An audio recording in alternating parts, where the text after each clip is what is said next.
Today I'm going to read for you the first part of The Song of the Dolphin Boy by Elizabeth Laird. She's the same author as wrote the story Oranges in No Man's Land. It starts with a poem. A fisherman sat on the lonely shore, mending his nets and sighing. Far out to sea a dolphin heard the love song he was singing.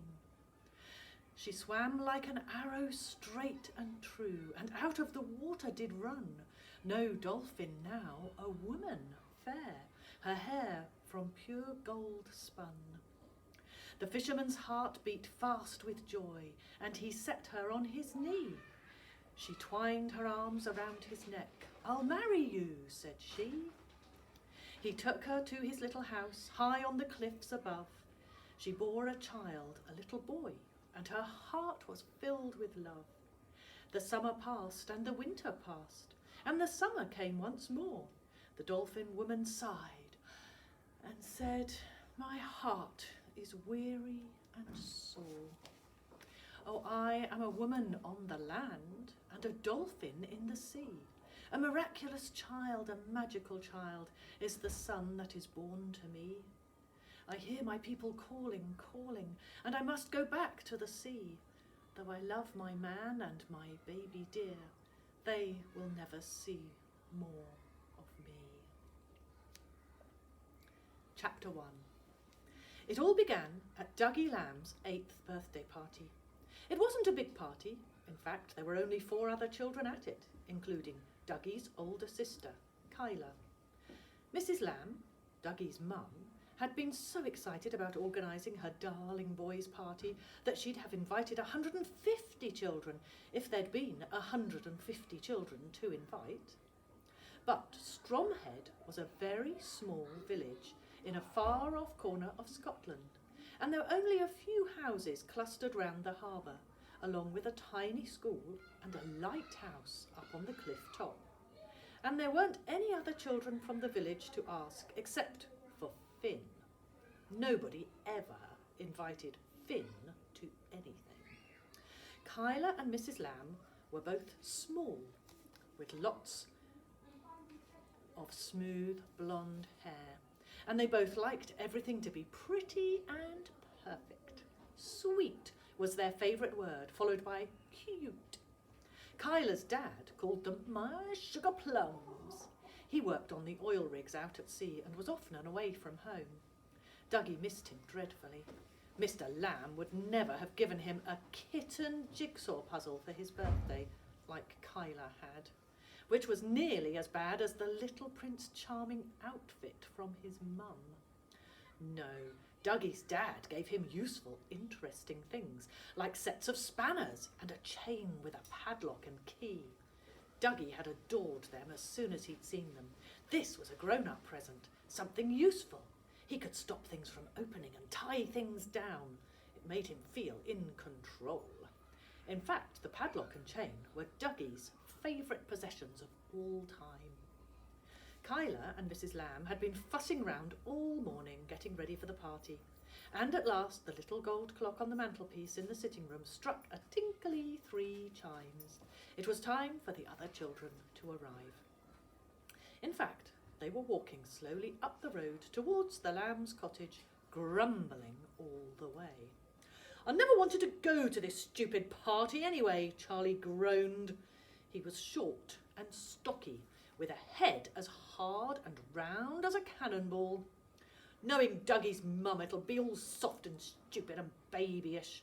And anyway, my dad was going to take me out fishing in my own wee boat this afternoon." Amir grunted in sympathy. "And I'd just got to the next level in my game," he said with a sigh. "Mum only lets me play at my computer on Saturday afternoons. I'll have to wait a whole week now." Amir shifted his glasses up his nose with one long slim finger. His forehead, under a heavy fringe of black hair, was creased in a frown. Jazz looked at him sympathetically. Amir's mum, Mrs. Faridar, was their class teacher and very strict.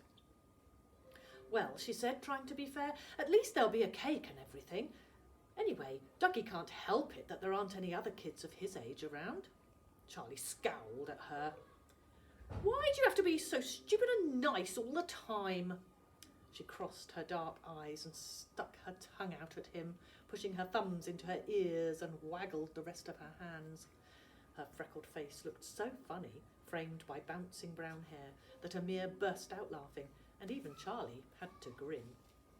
The three of them, along with Kyla and Dougie, had known each other almost since they were born, and Jas had learned years ago that it was pointless to rise to Charlie's bait. They were almost at the lamb's cottage when Amir hissed, "Watch out! There's Finn!" Finn, the only other person in their tiny class in the village's little school, was walking along the road in front of them, with his hands thrust deep into his pockets, his shoulders hunched unhappily. He had also known the other children all his life, but they had always avoided him. There was just something about Finn, the way his pale brown hair was slicked so smoothly back from his forehead, perhaps, or the sad aura of loneliness that clung to him, that made the other children feel uneasy. Charlie was actually enraged by him, but then Charlie was like a firework anyway. Just the sight of Finn was enough to set him off into a massive shower of sparks. "He's not going to the party too, is he?" he splutters. "That's it, I'm going home." But before he could turn round, Finn had slouched on past the lamb's cottage and disappeared round a bend in the road. Amir and Jas watched him go, feeling guilty and relieved at the same time. Then Jas led the way up to the lamb's front door and pressed the bell. Kyla rushed to open it before the chimes had even died away, and the three guests went reluctantly inside. There was a bit too much of everything in the lamb's house. The cushions on the flowery sofa were too soft. The door chimes were too musical. The bow around the neck of Buttons, the kitten, was too baby blue, and there were too many frills on the curtains. Nobody realised that Finn, who had seen the three children on their way to the party, had eventually doubled back to see what was going on. He was standing outside, in the garden, glaring into the living room and shredding Mrs. Lamb's prize roses, one by one, to leave a scatter of pink petals on the grass. "They never let me in on anything," Finn muttered to himself. "They're all mean and horrible, and I wouldn't be friends with them even if they asked me." He knew, though, that the last bit wasn't true. Finn longed to have friends more than anything else in the world. He didn't particularly want to be a computer genius like Amir, work in a pet shop like Kyla, or be a footballer like Charlie. He didn't want to be a mechanic like Dougie, or even the Prime Minister like Jasmine. He only wanted to be a friend. Curiosity had brought him back to spy on the party, which Dougie had been going on about for weeks. Finn had known that it might feel like torture to look in from the outside, but he hadn't been able to resist. As he watched, though, a slow smile spread over his face. The party wasn't going well at all. In fact, it was awful. Mrs. Lamb's idea of a children's party had got stuck somewhere around the year when Dougie was 4. The children were being forced to endure Pass the Parcel, Simon Says, and the farmers in his den. Finn nearly laughed out loud at the sight of Charlie, whose temper was about to boil over anyway, and who hated being kept indoors, pretending to be a farmer's horse. He looked like a tiger about to spring. "He'll bite someone in a minute with a bit of luck," Finn thought bitterly. "I really hope he does. I hope he freaks out and breaks something. I hope he smashes the place up." Amir, who was dying to get home to his computer game and had been chewing his lip with frustration, was now yawning till his jaw ached, while Jasmine kept looking at the cuckoo clock on the wall. She was obviously wondering why the hands were going round so slowly. Even Dougie, the birthday boy himself, was looking more and more anxious. Only Kyla seemed to be enjoying herself. She had given up joining in with the games and was playing with Buttons, the cat. "Tea time," sang out Dougie's mum, whisking away the cloth that had been hiding everything laid out on the table.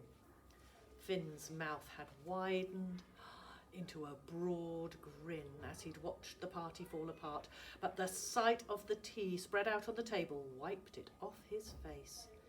He would have given anything to have piled up a plate with all the treats that Mrs. Lamb had prepared. He looked them over longingly. There were little sandwiches cut into triangles, butterfly cookies, cupcakes with mounds of icing on top, and mini sausage rolls.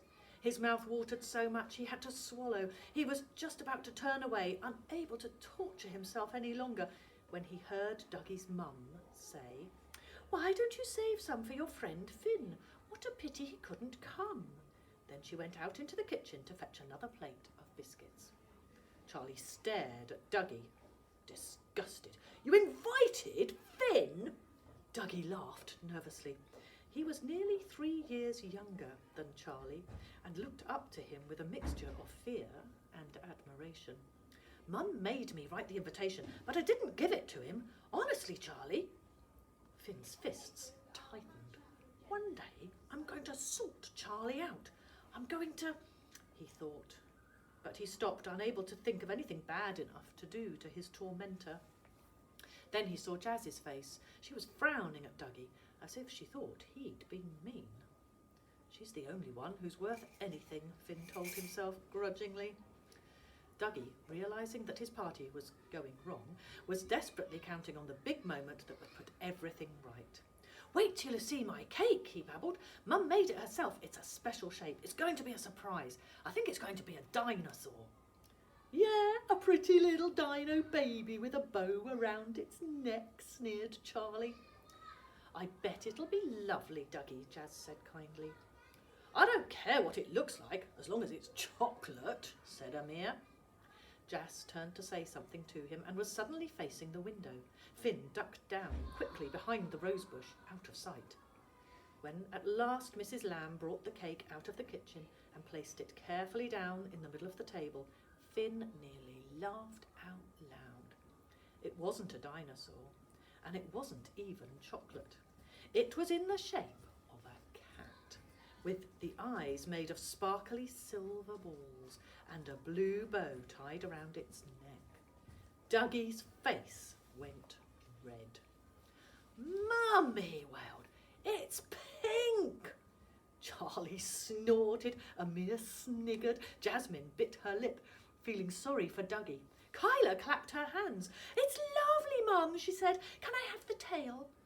Finn couldn't remember the last time he'd had a piece of cake. He wanted to burst in through the window, grab the whole thing and run off with it.